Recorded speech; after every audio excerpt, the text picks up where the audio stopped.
Oke, hai Sobat Tes JKT, apa kabar? Semoga hari ini sehat-sehat, tetap sehat-sehat semua di tengah kita lagi benar-benar menerapkan banyak sekali protokol kesehatan yang mungkin baru buat kita selama setahun belakangan ini. Hai Mbak Zoya, apa kabar? Good. Baik ya? You look great. I'm good, thank you. You look great too. We have to look great all the time. Karena kita nggak tahu kapan kita ketemu siapa. Kali ketemu jodoh, ketemu klien. Oh my God, so true. Iya kan? Ini Gitu. sama pentingnya jodoh sama klien sama penting.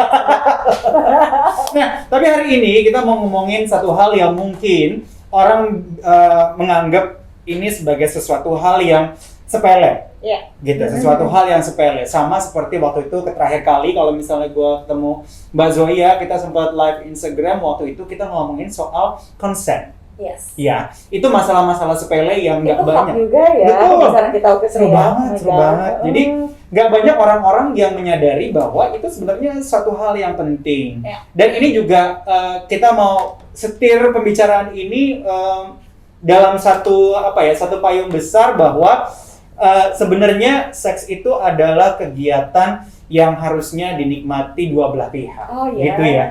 Bener ya? Bener. Yes. Tapi tetap harus aman. Gimana caranya bisa aman? Kalian pertama kali harus tahu lah status kalian masing-masing. Iya. Status HIV/AIDS apalagi. Jadi kalau misalkan belum tahu, belum pernah memeriksakan, Iya. langsung aja diklik di bio-nya Tes JKT. Jadi kalau misalnya belum tahu, Tes JKT ini adalah platform kampanye online terkait kesehatan seksual, terutama di kaitannya dengan HIV dan juga AIDS. Dan selain itu, Tes JKT juga menyediakan platform reservasi secara online untuk janji temu dengan dokter di puskesmas maupun layanan swasta. Dan ini mereka sudah bekerja sama dengan 33 layanan kesehatan di Jakarta untuk memudahkan anak muda mengetahui status kesehatannya ya. Jadi nanti teman-teman abis kita ngobrol akan ada sesi tanya jawabnya, ataupun di tengah-tengah kita lagi ngobrol mau tanya silakan. Iya. Ya, langsung aja diketik nanti di kolom chatnya, kita akan jawab sebisa kita gitu ya. Dan kalau misalkan itu kaitannya lebih ke seksolog klinis, pasti yang jawab adalah Mbak Zoya. Kalau soal pengalaman kamu bisa. salah ngomong gue. Nah, Kan ada praktisi. ada beda iya, dong. ada praktisi, ada bukan akademisi tapi ya, lebih ke expertnya. Oke. Kalau tadi kita ngomongin soal konsen, Mbak, itu menjadi satu hal yang penting. Pertama kali sebelum kita melakukan hubungan seksual, setelah kita tahu status kita adalah soal konsen. Itu yang kita perlu tahu, bahwa masing-masing satu hubungan gitu, sebelum melakukan hubungan seksual harus setuju. Lo mau? Gue mau. Itu pun Udah khatam ya? Gue seneng deh. kalau sejam sama Mbak Zoya itu banyak banget ilmunya yang didapetin gitu ya. Dan dari sekedar lu mau gua mau pun ada lagi lanjutannya, ada lagi turunannya. Nah, kalau itu semua sudah dipenuhi, sekarang kita ngomongin soal bagaimana dua-duanya ini bisa ngerasa sama-sama quote-unquote enak. Enak, betul. Nah, enak itu adalah persepsi. Benar kan? Persepsi itu bukan sudut pandang sobat Tes JKT.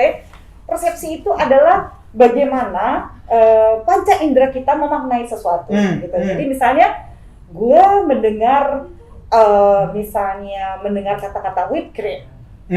Gitu. Mungkin dalam pandangan lo beda. Kenapa ketawa? Enggak. Gue seru sekali. Gue kalau itu ingatnya Blackpink. Nah, kalau whipped cream dia mengingat Blackpink. Kalau gue mengingat adalah variasi hubungan seksual menggunakan whipped cream. Gue sebenarnya nggak aja dari gue. Curang. Ada yang begitu ingat whipped cream, kopi ditambah whipped cream gitu. Jadi ya, kenapa? Karena we have different perception gitu ya. Kita memaknai setiap trigger itu berbeda. Kalau kita ngomong rasa, yang paling susah adalah kalau kita bicara di antara semua kontrasepsi adalah kondom. Ya kan? Kenapa? Karena kalau kontrasepsi yang lain sebenarnya sih setiap kontrasepsi harus memeriksakan diri ke dokter, ya terutama yang perempuan gitu yang menggunakannya dokter kandungan. Tapi selain itu juga tidak ada salahnya kita menggunakan double contraception. Jadi udah mau pakai kontrasepsi apapun, misalnya minum pil lah, yang ditanam ke susuk ya, kayak susuk itu gitu ya, implant gitu, kita dibilangin susuk biasanya, implant atau pills atau IUD atau apapun IUD itu. IUD itu kayak spiral, ditaruh di dalam rahim.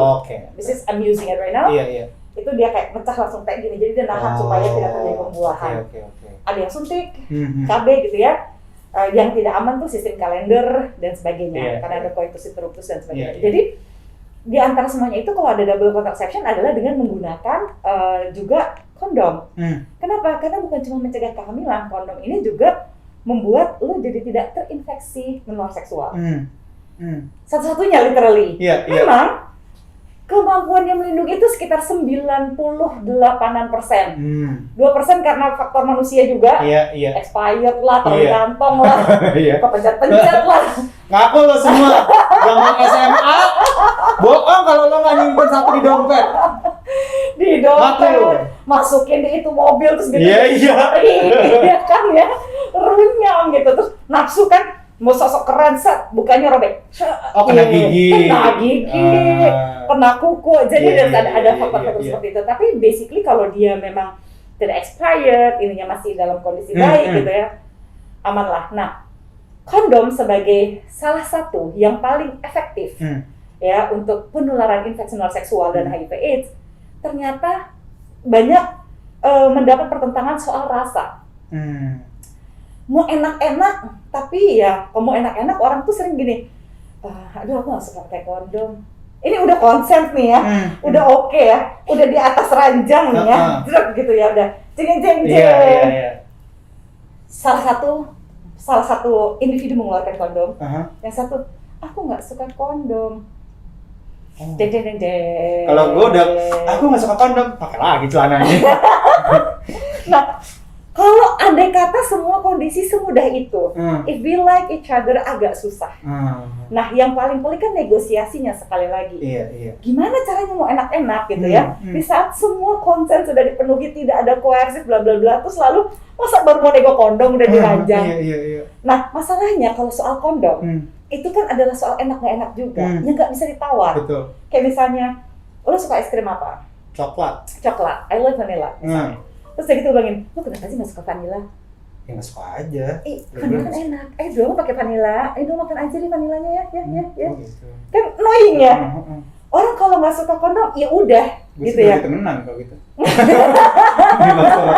Aku anaknya masih dipaksa. Kita kan gak seneng dipaksa. Dan kalau misalnya udah gak suka, mau diapain? Nah, tapi kalau dalam soal hal ini, ada juga yang bahkan segitu turn off-nya, tidak bisa ereksi lagi lah pasangannya.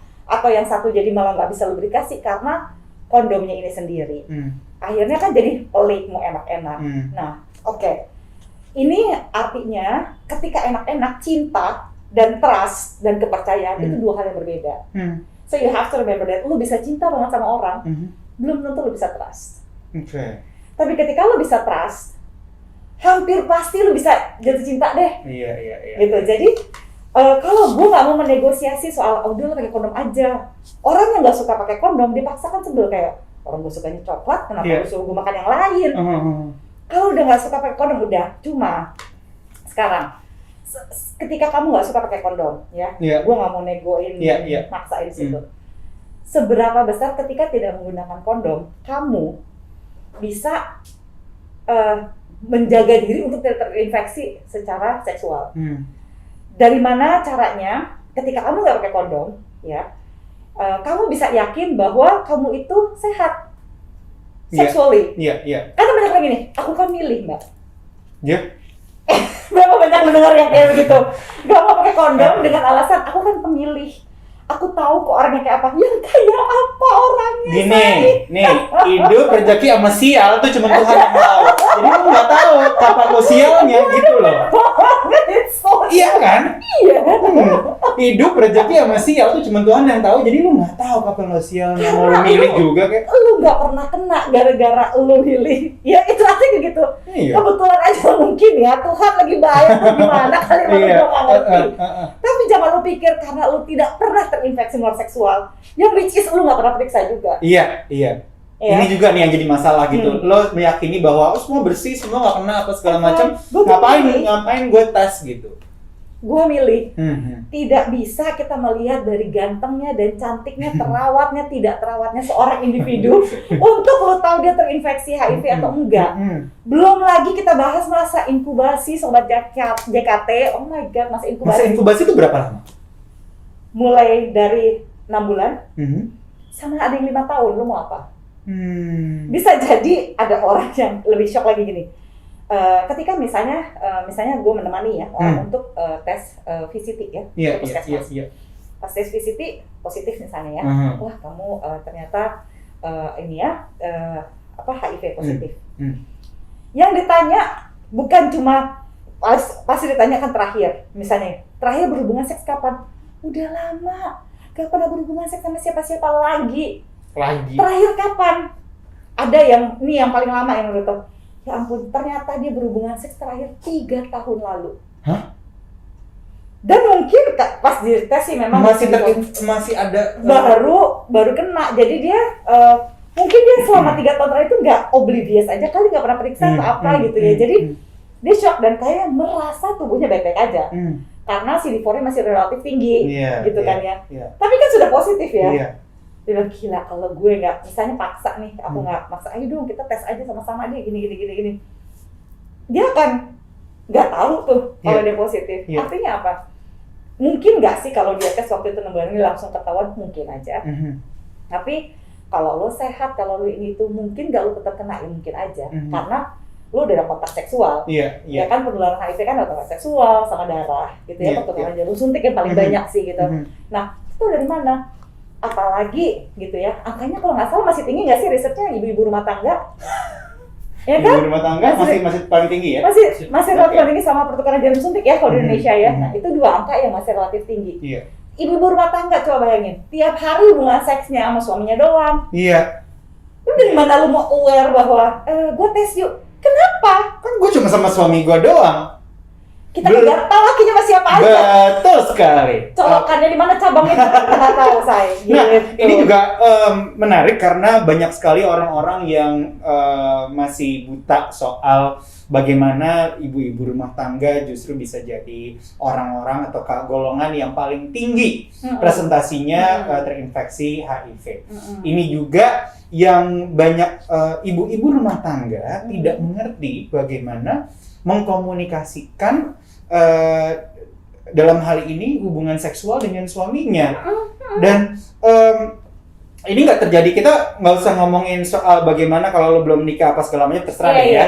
Nah ini pilihan loh. Iya, itu pilihan. Tapi yang kita omongin ini, misalnya nih kita ambil contoh ibu rumah tangga, mereka sudah ada dalam satu lembaga pernikahan. Let's say itu kalau memang kita ngomongin soal normatif di Indonesia gitu.